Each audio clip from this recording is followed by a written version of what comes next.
ಅತ್ಯಾಚಾರ ಪ್ರಕರಣದಲ್ಲಿ ದೋಷಿ ಅಂತ ಮಾಜಿ ಸಂಸದ ಪ್ರಜ್ವಲ್ ರೇವಣ್ಣಗೆ ತೀರ್ಪಿತ್ತಿರತಕ್ಕಂಥ ಜನಪ್ರತಿನಿಧಿಗಳ ನ್ಯಾಯಾಲಯ ಇವತ್ತು ಶಿಕ್ಷೆಯ ಪ್ರಮಾಣವನ್ನು ಪ್ರಕಟ ಮಾಡಲಿದೆ 2:45ಕ್ಕೆ. ಅತ್ಯಾಚಾರಿ ಪ್ರಜ್ವಲ್ ರೇವಣ್ಣಗೆ ಹಾಗಾದರೆ ಜೀವಾವಧಿ ಶಿಕ್ಷೆ ಫಿಕ್ಸಾ ಅಥವಾ ಶಿಕ್ಷೆಯ ಪ್ರಮಾಣ ತಗ್ಗುತ್ತಾ? ಮಧ್ಯಾಹ್ನ 2:45ಕ್ಕೆ ಶಿಕ್ಷೆ ಪ್ರಮಾಣ ಪ್ರಕಟವಾಗುತ್ತೆ. ನಾನು ತಪ್ಪು ಮಾಡಿಲ್ಲ, ದಯವಿಟ್ಟು ಕರುಣೆ ತೋರಿ, ನನಗೆ ಜೀವಾವಧಿ ಶಿಕ್ಷೆಯನ್ನು ವಿಧಿಸಬೇಡಿ ಅಂತ ನ್ಯಾಯಾಧೀಶರ ಮುಂದೆ ಗಳಗಳನ್ನೇ ಕಣ್ಣೀರಿಟ್ಟಿದ್ದಾರೆ ಪ್ರಜ್ವಲ್. ಹಲವಾರು ವಿಚಾರಗಳನ್ನ ನ್ಯಾಯಮೂರ್ತಿಗಳ ಮುಂದೆ ಹೇಳಿದ್ದಾರೆ. ಆದರೆ ಅವರ ಮಾತಿಗೆ ನ್ಯಾಯಮೂರ್ತಿಗಳು ಕರಗುತ್ತಾರ? ಇಂಥ ಪ್ರಕರಣದಲ್ಲಿ, ಅತ್ಯಾಚಾರ, ಕೊಲೆ, ಇಂಥ ಪ್ರಕರಣಗಳಲ್ಲಿ ಯಾವುದೇ ಮರ್ಸಿ ತೋರಿಸಲ್ಲ ಸಾಮಾನ್ಯವಾಗಿ ಕೋರ್ಟ್. ಒಂದು ಬಾರಿ ದೋಷಿ ಅಂತ ತೀರ್ಪಿತ್ತ ನಂತರ ಶಿಕ್ಷೆ ಕೊಡೋ ವಿಚಾರದಲ್ಲಿ ಕೂಡ ಇವತ್ತು ವಾದ ಪ್ರತಿವಾದಗಳು ನಡೀತು. ಸರ್ಕಾರಿ ಪರ ವಕೀಲರು ಗರಿಷ್ಠ ಶಿಕ್ಷೆಯನ್ನು ಕೊಡಿ, ಜೀವಾವಧಿಯನ್ನೇ ಕೊಡಿ ಅಂತ ಕೇಳಿದ್ದಾರೆ. ಆದರೆ ಪ್ರಜ್ವಲ್ ರೇವಣ್ಣ ಮಾತ್ರ ನ್ಯಾಯಾಧೀಶರ ಮುಂದೆ ತಮ್ಮ ಅಳಲನ್ನು ತೋಡ್ಕೊಂಡಿದ್ದಾರೆ. ಏನಾಯಿತು ಅನ್ನೋದ್ರ ಬಗ್ಗೆ ಎಲ್ಲ ಹೇಳ್ಕೊತಾ ಹೋಗ್ತಾರೆ ಅವರು. ಎಲ್ಲವನ್ನ ಹೇಳಿ ನ್ಯಾಯಾಧೀಶರ ಮುಂದೆ ಕಣ್ಣೀರಿಟ್ಟು ಶಿಕ್ಷೆ ಪ್ರಮಾಣವನ್ನು ತಗ್ಗಿಸಿ ಅಂತ ಕೇಳಿದ್ದಾರೆ. ಅತ್ಯಾಚಾರ ಪ್ರಕರಣದಲ್ಲಿ ಈಗ ಪ್ರಜ್ವಲ್ ಅಪರಾಧಿ, ಶಿಕ್ಷೆ ನಿನ್ನೆನೇ ಪ್ರಕಟವಾಗಿದೆ. ಮನೆಯವರೇ ಪ್ರಜ್ವಲ್ನ ದೂರ ಇಟ್ಟರೆ ಹಾಗಾದರೆ ಎಂಥ ಪ್ರಶ್ನೆ? ಯಾಕೆಂದರೆ ಪ್ರಜ್ವಲ್ಲೇ ಹೇಳ್ಕೊಂಡಿರ್ತಕ್ಕಂಥದ್ದು, ಅಪ್ಪ ಅಮ್ಮನನ್ನು ನೋಡಿ 6 ತಿಂಗಳಾಯಿತು, ಅಂದರೆ ಜೈಲಿಗೆ ಹೋಗೇ ಇಲ್ಲ ಇವ್ರು ಯಾರು ಆತನನ್ನು ನೋಡೋದಕ್ಕೆ. 6 ತಿಂಗಳಿಂದ ಅವರ ಮುಖವನ್ನು ನಾನು ನೋಡಿಲ್ಲ. ನ್ಯಾಯಾಧೀಶರ ಮುಂದೆ ಬಿಕ್ಕಿ ಬಿಕ್ಕಿ ಹತ್ತಿದ್ದಾರೆ ಪ್ರಜ್ವಲ್ ರೇವಣ್ಣ ಅವರಾಗಲಿ, ಅವರ ಪತ್ನಿ ಭವಾನಿ ರೇವಣ್ಣ ಅವರಾಗಲಿ ಮಗನನ್ನು ನೋಡೋದಕ್ಕೆ ಹೋಗಿಲ್ಲ. ಅಂದರೆ ಆತನಿಂದ ಅಂತರವನ್ನು ಕಾಯ್ದುಕೊಂಡಿದ್ದಾರೆ. ಪರಪ್ಪನ ಅಗ್ರಹಾರ ಬೆಂಗಳೂರಿನಲ್ಲೇ ಜೈಲಿನಲ್ಲೇ ಇದ್ದರೂ ಕೂಡ ಹೋಗಿ ನೋಡೋದಕ್ಕೆ ಅವಕಾಶ ಇದೆ, ಆದರೆ ಹೋಗಿಲ್ಲ. ಅದನ್ನು ಖುದ್ದು ಪ್ರಜ್ವಲ್ ರೇವಣ್ಣ ನ್ಯಾಯಾಧೀಶರ ಮುಂದೆ ಹೇಳಿದ್ದಾರೆ. ನಮ್ಮ ತಂದೆ ತಾಯಿಯ ಮುಖವನ್ನು ನೋಡಿ ನಾನು 6 ತಿಂಗಳಾಯಿತು, 6 ತಿಂಗಳಿಂದ ಇವ್ರು ಯಾರೂ ಕೂಡ ಹೋಗಿ ನೋಡೇ ಇಲ್ಲ. ಜೊತೆಗೆ ಇನ್ನೊಂದಷ್ಟು ವಿಚಾರಗಳನ್ನ ಹೇಳ್ತಾ ಹೋಗ್ತಾರೆ ನ್ಯಾಯಮೂರ್ತಿಗಳ ಮುಂದೆ ಪ್ರಜ್ವಲ್ ರೇವಣ್ಣ. ನಾನು ಅತ್ಯಾಚಾರಿ ಅಲ್ಲ, ಹಾಸನ ಜಿಲ್ಲೆಗೆ ನಾನು ಸಾಕಷ್ಟು ಅಭಿವೃದ್ಧಿ ಮಾಡಿದ್ದೇನೆ. ಎಲೆಕ್ಷನ್ಗಾಗಿಯೇ ವಿಡಿಯೋ ಬಿಟ್ಟಿದ್ದಾರೆ. ಇದೊಂದು ಪಿತೂರಿ. ಯಾಕೆ ಅಂತಂದರೆ ಚುನಾವಣೆಗೆ, ಲೋಕಸಭಾ ಚುನಾವಣೆಗೆ 6 ದಿನ ಮುಂಚೆ ವಿಡಿಯೋ ಬಿಟ್ಟಿದ್ದಾರೆ. ಆಗ ಇವರು ಚುನಾವಣೆಗೆ ಸ್ಪರ್ಧೆ ಮಾಡಿದರು. ಚುನಾವಣೆಗೆ 6 ದಿನ ಮುಂಚೆ ವಿಡಿಯೋ ಬಿಟ್ಟಿದ್ದಾರೆ. ವಿಡಿಯೋ ರಿಲೀಸ್ ಹಿಂದೆ ರಾಜಕೀಯ ಪಿತೂರಿ ಇದೆ, ನನ್ನನ್ನು ಸೋಲಿಸಬೇಕು ಅಂತ ಮಾಡಿದ್ದು ಇವೆಲ್ಲ. ಜೊತೆಗೆ ವಿಡಿಯೋ ಬಿಡುಗಡೆಯಾದ ಬಳಿಕ ಮಹಿಳೆ ದೂರು ಕೊಟ್ಟಿದ್ದಾರೆ, ಮೊದಲೇ ಕೊಟ್ಟಿಲ್ಲ ಅವರು. ವಿಡಿಯೋ ರಿಲೀಸ್ ಆದಮೇಲೆ ಕೊಡಿಸಿದ್ದಾರೆ ಅಂತ.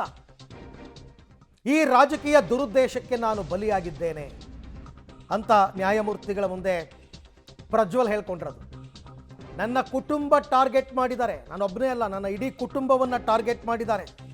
ದುರುದ್ದೇಶಕ್ಕೆ ನಾನು ಬಲಿಯಾಗಿದ್ದೀನಿ. ಪ್ರಕರಣದಿಂದ ನನ್ನ ಕುಟುಂಬವನ್ನೇ ನೋಡದಂತಾಗಿದೆ, ಯಾರೂ ಬರ್ತಾ ಇಲ್ಲ ನನ್ನನ್ನು ನೋಡೋದಕ್ಕೆ. ನನ್ನಿಂದ ನನ್ನ ಕುಟುಂಬ ದೂರವಾಗಿದೆ. ನನ್ನ ತಂದೆ ತಾಯಿ 6 ತಿಂಗಳಿಂದ ನಾನು ಅವ್ರ ಮುಖವನ್ನು ನೋಡಿಲ್ಲ. ಆದರೆ ಹೇಳ್ತಾರೆ, ದೋಷಿ ಎಂಬ ನಿಮ್ಮ ತೀರ್ಪಿಗೆ ನಾನು ತಲೆಬಾಗುತ್ತೇನೆ. ದೋಷಿ ಅಂತ ನೀವು ತೀರ್ಪು ಕೊಟ್ಟಿದ್ದೀರಲ್ಲ, ಆ ತೀರ್ಪಿಗೆ ನಾನು ತಲೆಬಾಗುತ್ತೇನೆ. ಆದರೆ ನಾನು ಮಹಿಳೆ ಮೇಲೆ ಅತ್ಯಾಚಾರ ಮಾಡಿಲ್ಲ. ಶಿಕ್ಷೆಯ ಪ್ರಮಾಣವನ್ನು ಪ್ರಕಟಿಸುವಾಗ ನನ್ನ ಕುಟುಂಬವನ್ನು ಕೂಡ ಪರಿಗಣಿಸಿ ದಯವಿಟ್ಟು, ಹೀಗಂತ ನ್ಯಾಯಾಧೀಶರ ಮುಂದೆ ಪ್ರಜ್ವಲ್ ಕಣ್ಣೀರನ್ನು ಇಟ್ಟಿದ್ದಾರೆ. ಯಾಕೆಂದರೆ ಎರಡೂ ಕಡೆಯ ವಕೀಲರ ವಾದ ಪ್ರತಿವಾದಗಳು ಮುಗೀತು ಇವತ್ತು. ಅದಾದ ಮೇಲೆ ಕೊನೆಯದಾಗಿ ನ್ಯಾಯಮೂರ್ತಿಗಳು ಕೇಳ್ತಾರೆ, ಪ್ರಜ್ವಲ್ ನೀವೇನಾದರೂ ಇದೆಯಾ ಅಂತನ್ಬಿಟ್ಟು. ಈ ಬಗ್ಗೆ ಮತ್ತಷ್ಟು ಮಾಹಿತಿ ನನ್ನ ಕೊಲೀಗ ಮುರಳೀಧರ್ ಅವರಿಂದ ಪಡ್ಕೊಳ್ಳೋಣ. ಮುರಳಿ, ಈಗ ನ್ಯಾಯಾಧೀಶರ ಮುಂದೆ ಪ್ರಜ್ವಲ್ ಕಣ್ಣೀರಿಟ್ಕೊಂಡು ಇಷ್ಟೆಲ್ಲ ವಿಚಾರಗಳನ್ನ ಹೇಳ್ಕೊಂಡ್ರು, ಫೈನ್. ಬಟ್ ಅತ್ಯಾಚಾರ, ಕೊಲೆ ಇಂಥ ಪ್ರಕರಣಗಳನ್ನು ನ್ಯಾಯಾಲಯ ಬೇರೆಯದ್ದೇ ದೃಷ್ಟಿಯಲ್ಲಿ ನೋಡುತ್ತೆ. ಹಾಗಾಗಿ ಇವುಗಳಿಂದ ಏನಾದರೂ ಶಿಕ್ಷೆ ಪ್ರಮಾಣ ಕಡಿಮೆ ಆಗೋ ಸಾಧ್ಯತೆಗಳು ಇದೆಯಾ ಇಲ್ವಾ? ಅರವಿಂದ್ ಏನಂದ್ರೆ ಆರೋಪ ಸ್ಥಾನವನ್ನು ಅಪರಾಧಿ ಏನಿರ್ತಾನೆ ಆತನಿಗೆ ಒಂದು ಅವಕಾಶವನ್ನು ಕೊಡುವಂಥದ್ದು ನ್ಯಾಯಾಲಯದ ಒಂದು ವಿಚಾರ. ಅಂದ್ರೆ ಆ ಹಿನ್ನೆಲೆಯಲ್ಲಿ ನ್ಯಾಯಾಧೀಶರು ಇವತ್ತು ಆತನಿಗೆ ಯಾವ ಅವಕಾಶಗಳೇನಿತ್ತು ಅವಕಾಶಗಳನ್ನು ಕೊಟ್ಟರು. ಮಾತಾಡುವಂತ ನೀವೇನಾದ್ರೂ ಕೊನೆಯದಾಗಿ ಹೇಳೋಂಥದ್ದು ಏನಾದ್ರೂ ಇದೆಯಾ ಈ ಪ್ರಕರಣಕ್ಕೆ ಸಂಬಂಧಪಟ್ಟಂತೆ ಅಂತ ಹೇಳಿ ಕೇಳಿದಂಥ ಸಂದರ್ಭದಲ್ಲಿ ಪ್ರಜ್ವಲ್ ರೇವಣ್ಣ ಸಂಪೂರ್ಣವಾಗಿ ಭಾವುಕರಾಗಿರುವಂಥದ್ದು ಮತ್ತು ಕಣ್ಣೀರಿಟ್ಟು ನ್ಯಾಯಾಧೀಶರ ಮುಂದೆ ತನ್ನ ನೋವನ್ನ ಹೇಳುವಂತ ಒಂದಷ್ಟು ಪ್ರಯತ್ನಗಳನ್ನು ಕೂಡ ಮಾಡಿದ್ರು. ಯಾಕಂದ್ರೆ ಕಳೆದ 6 ತಿಂಗಳಿಂದನೂ ಕೂಡ ನಾನು ಈ ನನ್ನ ತಂದೆ ತಾಯಿಯನ್ನ ಭೇಟಿಯನ್ನ ಮಾಡುವಂಥದ್ದಾಗ್ಲಿ ಅವರನ್ನ ನೋಡುವಂಥದ್ದಾಗ್ಲಿ ಯಾವುದು ಕೂಡ ಮಾಡಲಾಗ್ಲಿಲ್ಲ. ಜೊತೆಗೆ ನನ್ನನ್ನ ಕುಟುಂಬದಿಂದ ದೂರ ಇರಿಸಲಾಗಿದೆ ಅನ್ನೋ ರೀತಿಯಲ್ಲಿ ಕೂಡ ಒಂದು ಮನವಿಯನ್ನ ಮಾಡಿಕೊಂಡ್ರು. ಜೊತೆಗೆ ನಾನು ಹಾಸನದಲ್ಲಿ ಸಾಕಷ್ಟು ವರ್ಷಗಳಿಂದ ಕೆಲಸವನ್ನು ಮಾಡ್ಕೊಂಡು ಬಂದಿದ್ದೀನಿ, ಅಭಿವೃದ್ಧಿ ಕೆಲಸಗಳನ್ನ ಮಾಡಿದ್ದೀನಿ ಮತ್ತು ನಾನು ರಾಜಕೀಯವಾಗಿ ಅತಿ ಬೇಗವಾಗಿ ಅಂದ್ರೆ ಚಿಕ್ಕ ವಯಸ್ಸಿನಲ್ಲೇ ಬೆಳೆದಿರುವಂಥದ್ದು ಮತ್ತು ಚಿಕ್ಕ ವಯಸ್ಸಿನಲ್ಲೇ MP ಆಗಿದ್ದಂಥದ್ದು ದುರುದ್ದೇಶ ಅದನ್ನ ಸಹಿಸಿಕೊಳ್ಳಕ್ಕೆ ಆಗಲಿಲ್ಲ. ರಾಜಕೀಯ ದುರುದ್ದೇಶದಿಂದ ಈ ಪ್ರಕರಣವನ್ನ ದಾಖಲನ್ನ ಮಾಡಿದ್ರು. ಜೊತೆಗೆ ನನ್ನನ್ನ ಜೈಲು ಕಳಿಸುವಂತ ಒಂದು ಕೆಲಸವನ್ನು ಕೂಡ ಮಾಡಿದ್ರು ಅನ್ನೋದ್ರ ಬಗ್ಗೆ ತಮ್ಮ ನೋವನ್ನ ಹೇಳ್ಕೊಂಡಿರುವಂಥದ್ದು. ಜೊತೆಗೆ ಕೇವಲ ಅವರು ಹೇಳ್ತಾ ಹೋಗ್ತಾರೆ ಪ್ರಜ್ವಲ್ ರೇವಣ್ಣ ಅಂತ, ಕೇವಲ ಪ್ರಜ್ವಲ್ ರೇವಣ್ಣನ ಮಾತ್ರ ಇವರು ಟಾರ್ಗೆಟ್ ಅನ್ನ ಮಾಡಲಿಲ್ಲ, ನನ್ನ ಇಡೀ ಕುಟುಂಬವನ್ನು ಕೂಡ ಟಾರ್ಗೆಟ್ ಅನ್ನ ಮಾಡಿದ್ರು. ಕುಟುಂಬಕ್ಕೆ ಸಂಕಷ್ಟವನ್ನು ಕೊಡುವಂತ ಪ್ರಯತ್ನಗಳನ್ನ ನಿರಂತರವಾಗಿ ಮಾಡ್ಕೊಳ್ತಾ ಬರ್ತಾ ಇದ್ದಾರೆ. ಜೊತೆಗೆ ಮತದಾನ ಇರುವಂತ ಕೇವಲ 6 ದಿನಗಳ ಮುಂಚಿತವಾಗಿ ಈ ವಿಡಿಯೋ ತುಣುಕುಗಳನ್ನ ಹರಿಬಿಡುವಂತ ಒಂದಷ್ಟು ಕೆಲಸಗಳು ಕೂಡ ಮಾಡಲಾಯಿತು ಅನ್ನೋದ್ರ ಬಗ್ಗೆ ಕೂಡ ಅವರು ತಮ್ಮ ನೋವನ್ನ ಹೇಳ್ಕೊಳ್ತಾ ಹೋಗ್ತಾರೆ. ಅಂದ್ರೆ ಇನ್ನ ಕೇವಲ 6 ದಿನ ಇದೆ ಮತದಾನ ಮಾಡ್ಲಿಕ್ಕೆ, ಆ ಸಂದರ್ಭದಲ್ಲಿ ಈ ರೀತಿಯ ಪೆನ್ ಡ್ರೈವ್ ಅನ್ನ ಹಂಚುವಂತ ಕೆಲಸವನ್ನ ಮಾಡಿದ್ರು. ಜೊತೆಗೆ ನನ್ನನ್ನ ಚುನಾವಣೆಯಲ್ಲಿ ಪರಾಭವ ಆಗೋ ರೀತಿಯಲ್ಲಿ ಕೂಡ ಮಾಡಿದ್ರು. ಜೊತೆಗೆ ನನ್ನನ್ನ ಬಂಧನಕ್ಕೊಳಪಡಿಸಿದರೆ ಬಂಧನಕ್ಕೊಳಪಡಿಸಿ ನನ್ನನ್ನ ಜೈಲಲ್ಲಿ ಇರಿಸುವಂತ ಕೆಲಸವನ್ನು ಕೂಡ ಮಾಡಲಾಗ್ತಾ ಇದೆ.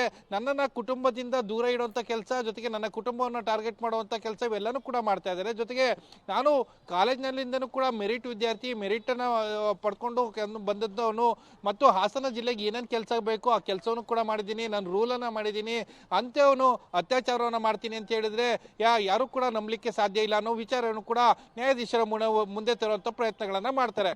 ಜೊತೆಗೆ SIT ಯಾವಾಗ ರಚನೆ ಆಯಿತು, SIT ರಚನೆ ಆದ ಸಂದರ್ಭದಲ್ಲಿ ಒಂದು ಸಹಾಯವಾಣಿಯನ್ನು ಕೂಡ ಅವರು ಬಿಡುಗಡೆಯನ್ನ ಮಾಡಿದ್ರು. ಸಹಾಯವಾಣಿಯನ್ನು ಬಿಡುಗಡೆಯನ್ನ ಮಾಡುವಂತ ಸಂದರ್ಭದಲ್ಲಿ ಯಾರಾದರೂ ಈತನಿಂದ ಅತ್ಯಾಚಾರಕ್ಕೆ ಒಳಗಾಗಿದ್ರೆ ಅಥವಾ ಲೈಂಗಿಕ ದೌರ್ಜನ್ಯಕ್ಕೆ ಒಳಗಾಗಿದ್ರೆ ಯಾರಾದರೂ ಬಂದು ದೂರನ ಕೊಡಿ ಅಂತ ಹೇಳಿ ಕೇಳ್ಕೊಂಡಿದ್ರು. ಆದ್ರೆ SIT ಮುಂದೆ ಯಾರು ಕೂಡ ಫೋನ್ ಅನ್ನ ಮಾಡಿ ಅವರು ಬಂದು ದೂರನ ಕೊಟ್ಟಿಲ್ಲ. ಇವರೇ ಸ್ವಯಂ ಪ್ರೇರಿತವಾಗಿ ಒಂದಷ್ಟು ಜನರನ್ನ ಕರ್ಕೊಂಡು ಬಂದು ಅವರಿಂದ ದೂರನ ಕೊಡಿಸ್ಕೊಂಡಿದ್ದಾರೆ. ಈ ರೀತಿಯ ವಿಚಾರಗಳನ್ನ ಕೂಡ ಇವತ್ತು ನ್ಯಾಯಾಧೀಶರ ಮುಂದೆ ಹೇಳಿರುವಂತದ್ದು. ಜೊತೆಗೆ ಅವರು ಹೇಳುವಂತ ಸಂದರ್ಭದಲ್ಲಿ ನೀವು ಈಗಾಗಲೇ ದೋಷಿ ಅಂತ ಹೇಳಿ ಆದೇಶವನ್ನು ಕೊಟ್ಟಿದ್ದೀರಿ, ಆದೇಶವನ್ನು ಕೊಟ್ಟಿರೋ ಹಿನ್ನೆಲೆಯಲ್ಲಿ ಅದಕ್ಕೆ ನಾನು ತಲೆ ಬಾಗ್ತೀನಿ. ಆದ್ರೆ ಶಿಕ್ಷೆ ಪ್ರಮಾಣವನ್ನು ಕೊಡುವಂತ ಸಂದರ್ಭದಲ್ಲಿ ನನ್ನನ್ನ ಮತ್ತು ನನ್ನ ಕುಟುಂಬವನ್ನ ಪರಿಗಣನೆಗೆ ತೆಗೆದುಕೊಳ್ಬೇಕು ಅಂತ ಹೇಳಿ ಈಗ ಮನವಿಯನ್ನ ಮಾಡಿರುವಂತದ್ದು. 2:45ಕ್ಕೆ ಈಗ ಶಿಕ್ಷೆ ಪ್ರಮಾಣ ಕೂಡ ಪ್ರಕಟ ಆಗ್ತಾ ಇರುವಂತದ್ದು. ರೈಟ್, ಥ್ಯಾಂಕ್ ಯು ಮುರಳಿ, ತಮ್ಮ ಎಲ್ಲ ಮಾಹಿತಿಗಾಗಿ ಧನ್ಯವಾದ. ವಾದ ಪ್ರತಿವಾದಗಳನ್ನ ಆಲಿಸಿದ್ದಾರೆ. ಶಿಕ್ಷೆಯ ಪ್ರಮಾಣ 2:45ಕ್ಕೆ ಪ್ರಕಟ ಆಗುತ್ತೆ. ಅದು 10 ವರ್ಷನ ಅಥವಾ ಜೀವಾವಧಿನ ಅದಕ್ಕಿಂತ ಕಡಿಮೆ ಮಾಡ್ತಾರಾ ಹೇಗೆ ಅಂತಕ್ಕಂಥದ್ದು ಇವತ್ತು 2:45ಕ್ಕೆ ಗೊತ್ತಾಗುತ್ತೆ.